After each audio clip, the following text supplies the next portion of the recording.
Hi guys, and welcome back to my channel, where today we're not going to be talking about true crime, we're not going to be talking about history, we're going to be talking about how I had appendicitis for 5 years. That title is not clickbait. I genuinely had appendicitis for 5 years and I didn't die. So if you follow me on Twitter and Instagram, you've probably seen me talk about this a little bit. I don't really think I've gone too deep into it on YouTube. I just had to miss a couple of weeks of uploads back in the summer when it all came to a head. But basically I had something called chronic appendicitis, which is very, very different from your usual appendicitis, which is apparently called acute appendicitis. So I'd never heard of chronic appendicitis before, but apparently about 1 in 100 people who suffer with appendicitis have the chronic kind. And I just want to put the word out there that this is a thing that can happen. I had this phantom pain for about 5 years, no idea what it was, I went through all the tests, I cut out all the foods, nothing helped, and it turns out it was just as simple as it being my appendix. And loads of people have messaged me saying they've had similar pains, nobody can tell them what it is. So if this video can help even one person maybe get diagnosed, then I'm doing a good job, I suppose. So I suppose to give you an understanding of what chronic appendicitis is, I need to tell you what normal appendicitis is. I've been doing a lot of research on this, I find it super interesting. Anybody who watches my channel might know that I'm just really interested in medical stuff. Obviously not a doctor, just a nerd. So appendicitis happens when your appendix, which is just this really useless appendage that I think comes from when humans used to eat grass. It used to help humans digest grass, but obviously we don't eat grass anymore. It just is hanging out in your body now. You get appendicitis when there's a blockage of the appendix and all of the bacteria inside the appendix has nowhere to go, so it just multiplies and gets gross and inflamed, and then it starts to hurt and eventually it will burst. So that happens when there's a full blockage of the appendix, nowhere for all this to go. Chronic appendicitis is when there's a partial blockage of the appendix. So basically you'll get partial blockage, it will start to get inflamed, it will start to hurt, and eventually it will just pass and you'll be fine, and it never sort of reaches the head of it being a full blockage and your appendix bursting, hopefully. Now, a lot of physicians really question whether chronic appendicitis is real. I've had a few people message me saying they've gone to the doctor asking about chronic appendicitis and doctors just completely dismiss them. I'm here as a human embodiment to tell you that I'm pretty sure it is real, because I'm 99.9% sure that is what I was suffering with for 5 years, because since I've had my appendix out, I've been more than healthy. You may have heard the term grumbling appendix before. From what I can gather online, a grumbling appendix is just the colloquial name for chronic appendicitis. So let's start by me telling you about what I went through for the last 5 years. I say 5 years, I think it was around that time. I can't give you an exact date that it started, but I would say probably about 5 years. I've been suffering with what I thought was the most horrendous bowel pain, or like stomach, bowel, sort of that general area. I never once thought it was my appendix, ever. So this pain for the last 5 years would come on very, very randomly. It would start with like a twinge inside of my sort of stomach, and I could sort of tell, I'd be like, oh, for God's sake, the pain is coming. And no matter what I could do, once I felt that twinge, that pain was going to come. There was nothing I could do for it, which was like the worst thing, because I'd feel it and I'd be like, oh, okay, I need to get into bed, I need to have a bath now, I need to do all this now, because in about 2 hours, I'm not going to be able to move. I would describe the pain to people as a sort of trapped wind pain, but higher up. You know that really sharp, sort of twisting trapped wind pain you get in your bowels sometimes? It was that pain, but it was sort of like higher up towards my stomach. I would explain it to people. And of course everyone sort of like would roll their eyes and be like, oh, you just got trapped wind then. But I couldn't explain how much it wasn't trapped wind, it just felt like that really, really intense, stabbing, twisty kind of pain. It would sort of start in my sort of like central stomach area, then over time it would slowly sort of become my entire torso. It would be so painful, I couldn't move, I would end up throwing up purely from the pain, and I would literally just have to curl up in bed in the fetal position until it eventually passed and hope that I fell asleep, and when I woke up it would go away. I tried Buscopan, Imodium, paracetamol, ibuprofen, codeine, and I even got prescribed naproxen. I got prescribed something else as well, but I can't remember what the other thing I got prescribed was. And nothing did anything. There was nothing I could take that would ease the pain. I would try yoga, peppermint tea, hot water bottles. Literally the only thing I could do would be to curl up in a ball and hope I'd fall asleep, like hope the pain would just make me pass out, because there was nothing else I could do to help it. It would usually last between about 6 and 12 hours. Most of the time it would happen overnight. I don't know why, but most of the time it would be overnight. Sometimes I'd literally wake up in the middle of the night with this sort of searing stomach pain. And then after a few hours, it would eventually start to subside, and then I would get just muscle ache for the next couple of days, which I think is just from where my stomach was like contracting. And I would always have a fantastic six-pack for about 48 hours after I had the attacks, which I always thought was a small pro of going through all that pain. Like, my stomach would just be rock solid. It wouldn't bloat or nothing, it was completely flat and just solid. When the pain first started about 5 years ago, it probably happened every few months, which was fine. I just thought it was trapped wind or something I was eating. I thought I was lactose intolerant, and it would eventually go and I could sort of like live my life with it. And then as time went on, it started to become more and more frequent. I noticed a pattern that would happen whenever I got stressed. So whenever I travelled, it would always happen. If I had a big argument with somebody or my anxiety was really high, I would always get it then. It would always come up at the absolute worst times imaginable. And then for the past couple of years or so, it's happened more and more frequently. I'd say it sort of got to a point where it was happening every 4 to 6 weeks, which sounds okay. You can get on with your life, like it wasn't impeding my everyday life. But in the back of my head, I constantly had like, when's this pain gonna come on? I know it's coming. And I sort of feel relief for the few days after it happened, because I knew it wasn't gonna happen again for a few weeks, and I didn't have to worry for at least like a few weeks. And it really started to like impede on my life because I was just worried about it happening all the time, and I just knew there was nothing I could do to stop it. And in my head I was always like, what if I get it one day and it just doesn't go away? What if that's it? Which is really hard when you don't know what it is. So I went to the doctors many a time about it.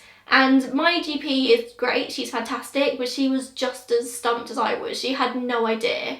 So I'm sure it was naproxen she gave me, which this is when I find out naproxen's for something completely different, but I'm pretty sure she gave me naproxen, which was meant to like relax my muscles. But the problem was, because it happened so infrequently and I could never judge when it was going to happen, those sort of tablets didn't work, because by the time the pain set in, there was nothing I could do, it was going to happen. We kept a food diary, I kept a food diary for ages, but every time it happened, I'd never like eaten the same thing. So for a long time I thought I was lactose intolerant. I still think I am lactose intolerant, but I'm definitely better since I've had my appendix out, which is very interesting. But yeah, it was never like every time I ate onions I'd get it, or every time I ate a certain vegetable I'd get it. It was just always completely random. So I had a really bad bout around Christmas time last year where it just lasted for about 2 days. It was horrible. So I went back to the doctor again, and she prescribed me loads of tests and stuff. And it came back, one of the tests came back as my calprotectin, something levels were like through the roof. I think they said the normal thing is like 50 and mine showed 800.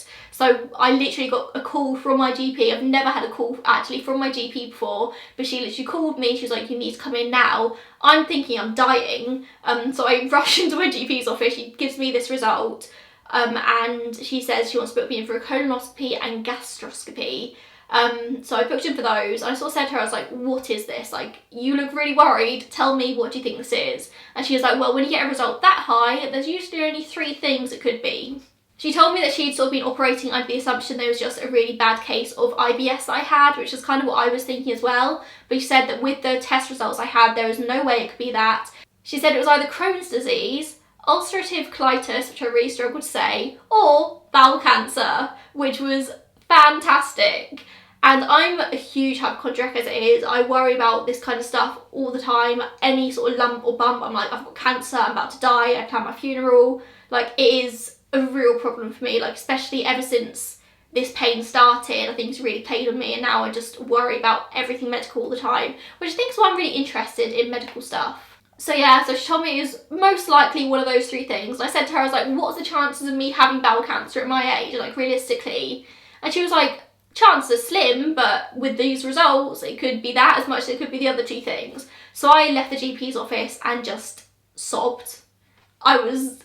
It was awful. So I sort of felt like either way, whatever one of these 3 things is, whatever one of these 3 things I have, English is hard, it's going to be a huge change in my life. And the way my GP presented it to me, she was like, there's no way it's not one of these 3 things.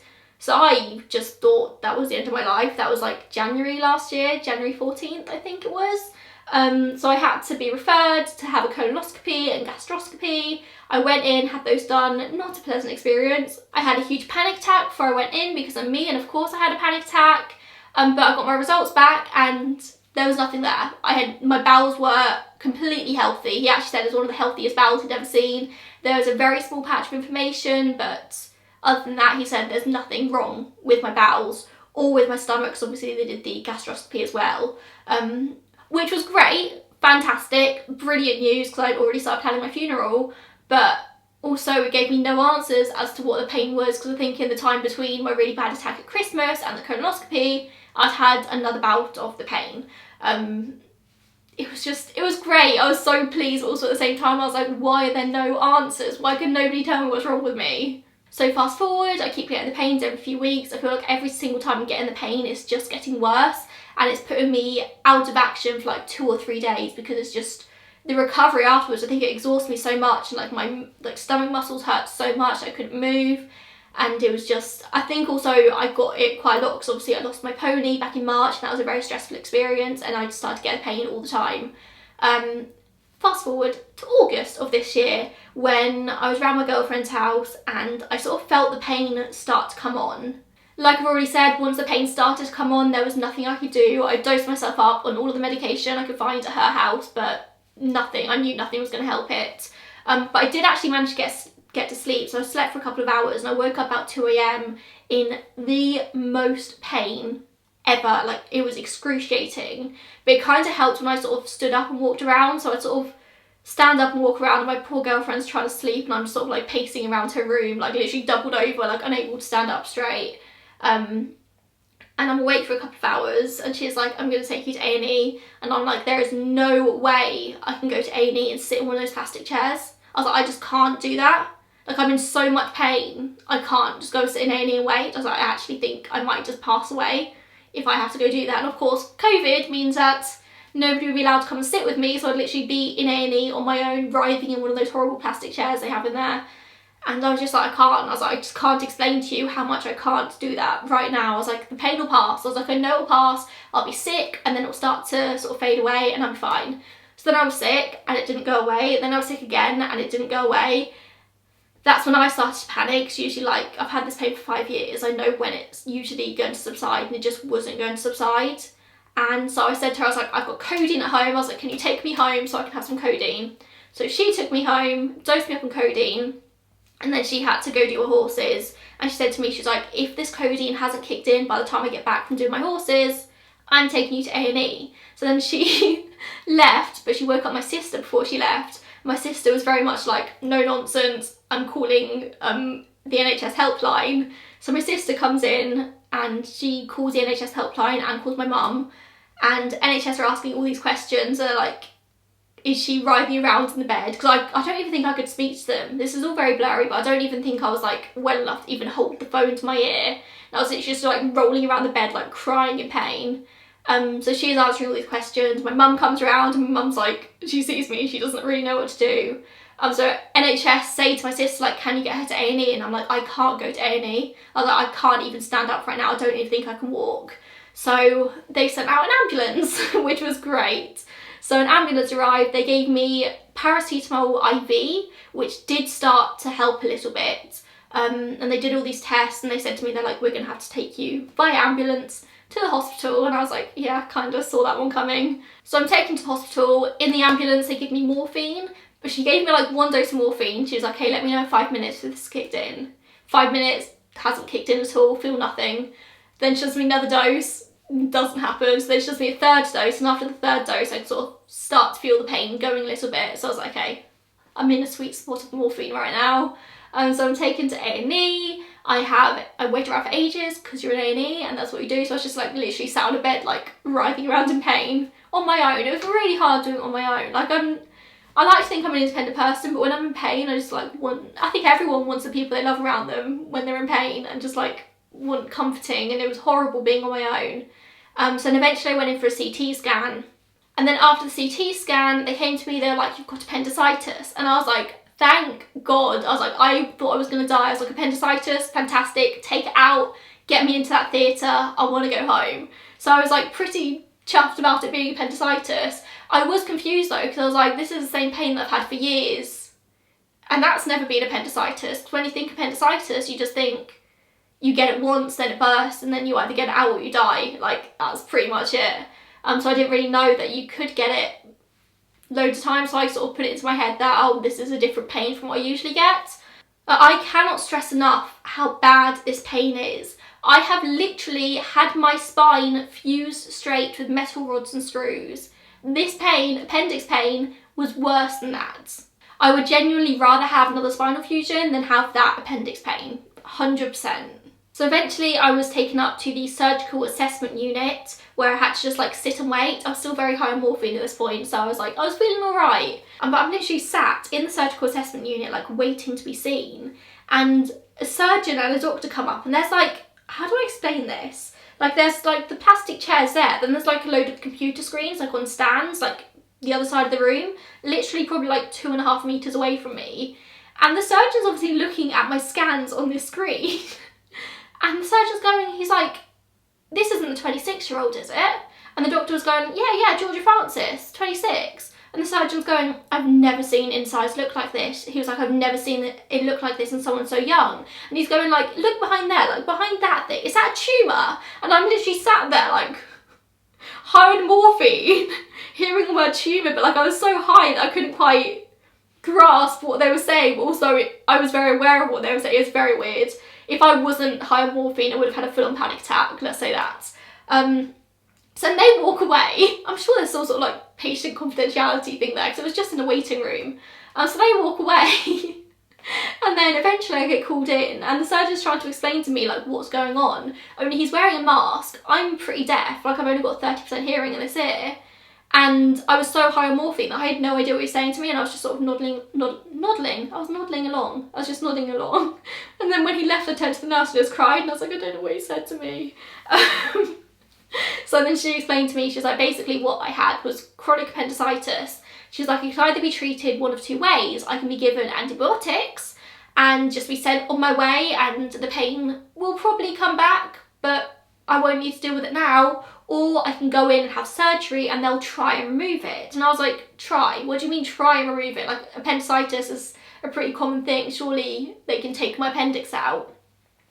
But because my appendix had been so inflamed for so many years, like this happened again and again and again for 5 years, probably happened more than like 40, 50 times in that time, it was covered in scars and adhesions, and basically all of the right side of my stomach or like torso area was just completely scarred. And they could go in and try and remove it, but it wasn't going to be a straightforward appendectomy. It wasn't just like a snip and go. They were going to have to like remove all the adhesions and get around the scarring and hope that it doesn't cause like internal bleeding. And so the nurse explaining all this to me, and I'm like, okay, what do I do? So in my head, I'm like, antibiotics. I just want the antibiotics. I want to leave. So then I called my mum, and I was trying to explain to my mum, and my mum was just like, you need to have the surgery. And I'm like, I don't want to have the surgery. I want to come home. I just don't want to be here. Because I'm on my own. And she's like, you're having the surgery. And she made me like give the phone to the nurse. And so she said the nurse, she was like, she's having the surgery. 26 years old, but I was just so high on morphine that I just couldn't function. So yeah, I ended up being forced into the surgery, but I'm very glad that obviously I agreed to it as well. But I'm very glad that I did do it, because now I'm fixed pretty much. I waited around for a few hours. They took me into surgery about 6 o'clock, and then I ended up waking up in the sort of like recovery room at 10 o'clock. Now this is usually a surgery that takes like half an hour to an hour. It took 4 hours, I think-ish. Obviously, there's a while before I woke up. Probably like 3.5 hours to remove my appendix. And I knew immediately kind of they'd taken it out because the pain was gone. As soon as I woke up, I felt incredible. I tried to sit up, I tried to get out of bed, and this poor nurse in the recovery room was like, sit down, what are you doing? But I felt so good because I didn't have this pain anymore. So yeah, so they removed it. It took a while, I think, but they did it. I spent one night in hospital. The surgeon came around the next day and said that obviously he did manage to remove it, but it was just a bit of a tricky operation. But he also told me, this is really interesting, that I have something called Meckel's diverticulum, which is essentially part of my umbilical cord when I was like forming in the womb that never really like dissolved away or whatever it does. So I've got a bit of my umbilical cord like stuck to the like side of my small bowel, which is why I had the inflammation in my colonoscopy earlier this year, because that inflammation was where the diverticulum is.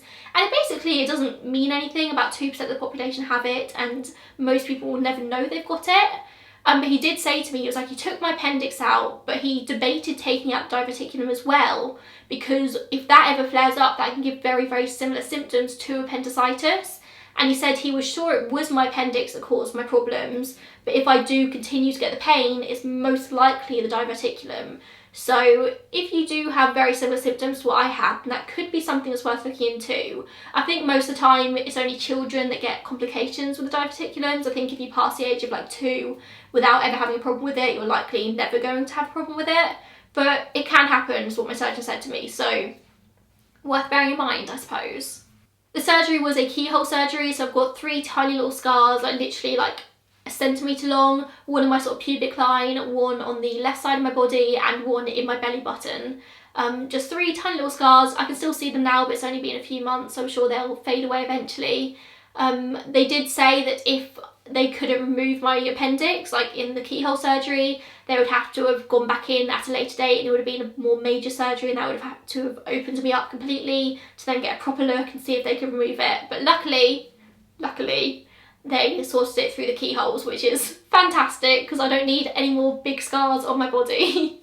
So I went home that same day and I've been fine ever since. So that was in August, it's now December, very nearly December when I'm filming this, and I have not had the pain at all. Bear in mind I was getting it every few weeks.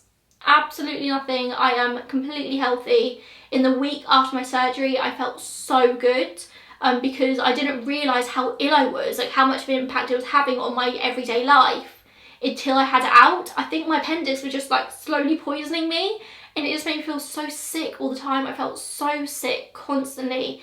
Everything I ate just made me feel ill. I was having to eat the smallest portions because I just couldn't stomach big portions of food because I just feel so ill. I felt so tired and lethargic all the time. And the first couple of weeks after my surgery, I just felt incredible because I didn't have this thing in my body poisoning me anymore. And that still kind of stands now. Like I still feel fantastic compared to how I did do beforehand. I just didn't realise how bad I felt before. So yeah, that's everything I had to share with you. That is my journey with chronic appendicitis. I know the number one thing most people say when they're like looking at appendicitis symptoms is a pain in the right side of your body. I never ever had that in all of the years. It was more of like a centralised pain. It felt very much like trapped windy, sort of in the stomach area. It was never ever in the right side of my body. In hindsight, the right side of my body was always quite tender. Like I would sort of relieve my pain by like really pushing into my sort of like side here. And only in hindsight do I realise I was actually pushing exactly where my appendix would have been. But I didn't sort of like put that together at the time. That was the only thing that would sort of give me any relief. If you've been suffering with any sort of like undiagnosed gastro pains, then it could just be worth mentioning something about chronic appendicitis to your doctor. I am proof it does exist. Your doctor might turn around and say to you that's not a real thing. It is. I haven't had any pain since. I feel incredible. Chronic appendicitis is a thing. It is what I had. My appendix was covered in scars from years and years and years of having these inflammations. Thank you so much for watching. I hope this video can help at least one of you. If not, then I hope you found it interesting hearing about my medical marvel of a body. I'll see you in my next video, I suppose. Bye guys.